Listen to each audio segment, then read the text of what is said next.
temos agora no mês de fevereiro supostamente a prisão do deputado federal, esse deputado federal aí que falou sobre o AI-5, né?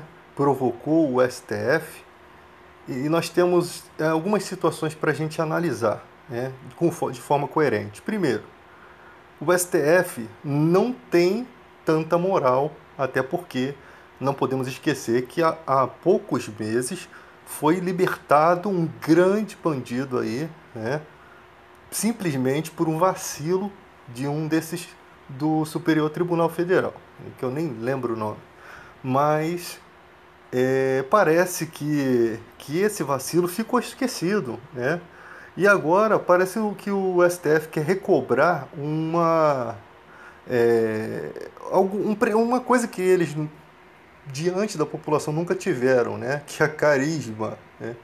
Mas ainda se acredita um pouco no STF pelo fato de serem juízes, entendedores melhores da lei e tal, em comparação com alguns deputados federais que acham que podem, por conta do foro privilegiado, dizer o que querem, mesmo ferindo a Constituição, né?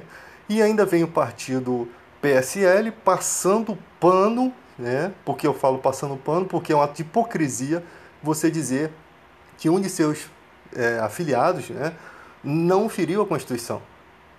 Aí você vê a hipocrisia do partido, isso é muito feio diante da população. Porque sabe-se, né, eles fazem isso porque nós vivemos num país onde existem muitas pessoas que não têm a educação, né, como a sua forma preciosa de existência. Né? Pessoas que acreditam que aquele ator lá na novela, que faz o papel de vilão, realmente é um papel verdadeiro, é a vida real. Então é sobre esse país que eles estão legislando. É sobre pessoas humildes, né? Que muitas delas são manipuladas por igrejas, né? E pessoas que acreditam que, que charlatões são grandes líderes espirituais, né? Acreditam que boçais são mitos, né? Então, gente, é nesse tipo de país que nós vivemos. Aí vem o PSL passando pano na situação. Eu não entendo, existem muitas coisas que você vê na televisão que te leva a pensar, refletir. Eu sempre faço uma reflexão a respeito do que está acontecendo, né? Talvez o STF precisasse resgatar essa moral e esse cara tá de bucha na situação, né? Quem foi que pediu a esse cara para falar do AI-5? Isso partiu dele mesmo? Ou isso parte de um partido, ou de um presidente, ou de alguém que financiou alguma coisa? Né? É um caso a se pensar. Porque como que você chuta o balde, né? Você alcança um cargo muito cobiçado, inclusive tem uma penca de pessoas nesse país fazendo N coisas com o intuito de conseguir uma vaguinha lá dentro, né? Pessoas que cuidam de animais, não estou dizendo que todos fazem isso, mas a maior parte, né? Porque tem gente que já faz isso e agrega com a política e leva isso à frente. Isso é bacana. Mas tem gente que só faz para entrar na política, né? É a chamada causa e efeito. Faz-se coisas que mexem com o pensamento humano, o pensamento brasileiro, mexe com o cotidiano e causa uma certa admiração. Tem ali os gestores dos canais do YouTube, né?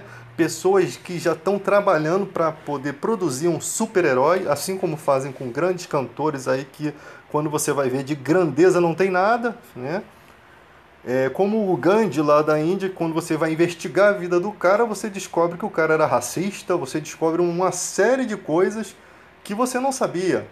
Quando você investiga a vida de Charlie Chaplin, você vê uma inclinação à pedofilia. Então, grandes heróis que a história deturpa, não conta, né?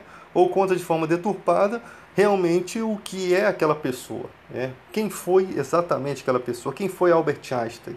Foi um grande sábio, isso, mas tem que pegar tudo para saber quem é realmente, de fato, aquele integrante do nosso planeta. Então, gente, é, a gente tem que analisar por que o cara chuta o balde. Você está num cargo um foro privilegiado, um salário bom, grandes benefícios e você vem e chuta o balde. Você vem falar de AI-5, né? Para quê? Para que, com que motivação? É ódio isso? É querer colocar as instituições para brigar? Eu particularmente, eu vejo que as instituições são como aquele telequete, né? Aquela luta fantasiosa que parece que o cara tá, que as pessoas demoraram tempo para entender que aquilo não era real, né? Então, para mim, aquilo tudo é teatro. Tudo que acontece dentro da política, judiciário, Ministério Público, Polícia Federal, é um teatro. Essa é a minha opinião, é um teatro. Existem muitas coisas que ultrapassam o limite que os caras têm que botar rédea. Mas o que eu vejo ali é, que tem gente que tenta tirar o STF da jogada, mas não existe, não tem como você remover o STF, é o maior dos três poderes. Ele é o maior, não tem como você dizer não, porque ele tem que julgar todos os outros. Se o cara comete um crime, ele não pode ser julgado somente pela esfera que ele está, né? De um dos três poderes, né? O executivo, o legislativo, o judiciário. Ele tem que ser, ele não vai ser julgado só pelo executivo ou pelo legislativo, por eles, né? Pela linhagem dele e também pelo judiciário, que cabe a eles a guarda da Constituição, né? Cabe ao judiciário. E é essa guarda da Constituição que atrapalha os planos dos outros partidos. Porque eles querem, de todas as formas, ferir a Constituição, mudar algumas coisas, né? Sabemos que lá no golpe militar teve algumas mudanças também, né? E isso eles querem retroceder. Eu não entendo como se vota auto de resistência, né? O cara vai fazer uma manifestação e a polícia ou o exército pode matar você. Como que se vota? Como se isso é aceito como proposta de votação? Não falo nem de votar, eu falo que isso não deveria nem passar pelo pensamento humano, político de um país democrático, né? De um país onde as pessoas têm o direito de fazer greve, de fazer manifestações pacíficas, né? E tem o direito e um país não tem pena de morte. Na verdade, é que estão instituindo uma pena de morte, né? Então, se você vai fazer uma manifestação, mas a manifestação era pacífica, mas alguém fez uma arruaça. Quem é esse alguém, né? Ou se fez a arruaça, uma pessoa vai puxar uma arma, vai te matar, vai poder ter o direito de tirar a sua vida. Isso é pena de morte. Isso é pena de morte. Isso é amedrontar aquelas pessoas que se opõem ao governo. É um regime comunista. Isso é um comunismo de direita, posso dizer assim.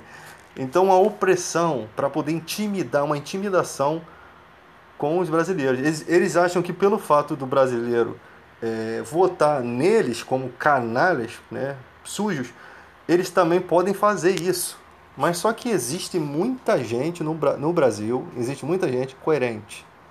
Existe gente que não se dobra a esse tipo de situação. Existe gente que não está apegada à partida, está apegada à verdade. Isso se chama patriotismo, coisa que no Brasil está escassa. Se você anda sem máscara nos bares, se você frequenta a praia, está lotada a praia, você está aí fazendo superlotação, você não é patriota, porque você não está se preocupando com a vida do seu semelhante, com os pais, com seus pais, com os pais dos outros, com os idosos, porque você quer tirar as férias, zoar, quer se divertir, né? Sem se preocupar com a vida das pessoas que estão sendo tiradas. Isso não é patriotismo. Se há um país que está se mostrando sem patriotismo, que não é só o Brasil, mas o Brasil, sim, não tem patriotismo algum. E as desculpas são aquelas, né? Ah, mas o ônibus está lotado. Sim, está lotado. Mas se você fizer uma manifestação para que o prefeito faça alguma coisa, ele vai ter que fazer. Ele vai se sentir obrigado. Enquanto não há uma pressão popular, ele não se sente obrigado a bater de frente com os empresários, até porque nós sabemos bem o que acontece quando alguém tenta, como uma andorinha só, fazer verão, né? Não consegue, né? Vai ser destruído. Nós vivemos num país assim. Então, mas se a pressão popular quiser faz com que um prefeito ande na linha, faça as suas obrigações, faça os isolamentos, né? E aí nós vemos toda essa briga, essa palhaçada. Agora, nós temos aí o rapaz que ele, com toda arrogância, né, desobedece uma policial civil, né, trata com ignorância, ali já era para ser preso também, para ser preso no ato, não era nem para dali sair dali já ser levado, ali era para ser contido, não devia se deixar uma policial ser constrangida como ela foi, não devia. Tá? Por quê? Porque a máscara, o uso da máscara, ele é um decreto federal e é lei. E o cara, como parlamentar, ele tem que obedecer à lei. Ele não está acima da lei. Pelo contrário, eu até acho que eles fazem juramento, né? Eles têm que viver mais a lei do que o cidadão comum. Eles têm que dar o exemplo, porque eles são nossos representantes. Mas o cara, quando tem foro privilegiado, ele se acha um deus, né? Se sente um deus. E desacata e ofende, né? E ficam bajulando. Eu te falo que se fosse. Eu acho que se fosse o Exército, o OPM estaria sendo mais bajulado ainda, né? Porque nós vemos tudo ligado ao bolsonarismo. Todos os militares aí estão ligados, porque estão tendo aumento direto, né? Todo mundo está tendo aumento, está ganhando bem. Então, opa, esse aqui é o presidente que me convém. É isso que está acontecendo no nosso país. É o que me convém, é o que está me fazendo bem, é esse que eu vou lutar. E nós vemos em peso os caras lutando, né, em favor. Dificilmente você vê um militar contra o sistema de governo bolsonarista. Você não vê, você vê a favor porque são eles que estão ganhando aumento, enquanto a população toda não está ganhando nada, né? Então, gente, é isso que está acontecendo no nosso país. É um jogo de interesse, é uma falta de patriotismo, né? É uma ignorância, mas vamos ver no que isso daí vai dar, né? Agora tem novas mudanças no coronavírus. Num vídeo atrás eu tinha falado que ia dar zebra, esse negócio de eles tinham que mandar para cada estado uma vacina diferente. Então, tipo assim, se no estado do Pará vai a Coronavac, não vai outra para lá, gente. Pega a outra, a AstraZeneca, sei lá, e manda para outro estado. Não manda duas vacinas diferentes porque dá ruim. E agora uma senhora tomou duas vacinas diferentes, né? E estamos esperando para ver se ela se ela estiver sendo acompanhada e se não fizeram de zoeira mesmo para que ela fosse cobaia daquilo ali, porque ninguém sabia o resultado. Então estão esperando essa senhora virar jacaré para ver qual tipo, né? E qual IBAMA vai colocar a moça, coitada. A moça não sabe o que fazer, tomou, desculpa, mas é só uma brincadeira, mas tomou duas vacinas diferentes e ninguém sabe o que vai se fazer. E eu já tinha falado disso num vídeo anterior, né? Que isso não ia dar certo. E a distração da enfermeira, né? E essa enfermeira foi punida? Tem que ser punida. Eu acho essa daí foi, coitada, devia estar até cansada. É uma coisa branda, uma punição branda. Agora, aquela que pega uma seringa e não injeta a vacina, ou aquela que injeta, finge que injetou a vacina, mas colocou a seringa vazia, essa tinha que estar na cadeia. E não há cadeia para esse povo. Eu imagino quanto que estão pagando num frasco de vacina, né? Quanto que os ricos estão pagando aí? Aquelas pessoas que têm menos de 80 que são ricas e podem pagar, e que se tiver disponível vai comprar, né? Eu acho que qualquer pessoa compraria, né, que tivesse dinheiro. Mas e por que não estão punindo como deve punir? Por que não botam na cadeia os enfermeiros que fazem isso? Porque isso é um crime, isso daí é uma tentativa de homicídio. Para mim, você sabe, você está assumindo o risco da morte de alguém, né? E aquela pessoa que filmou, não é brincadeira, irmão?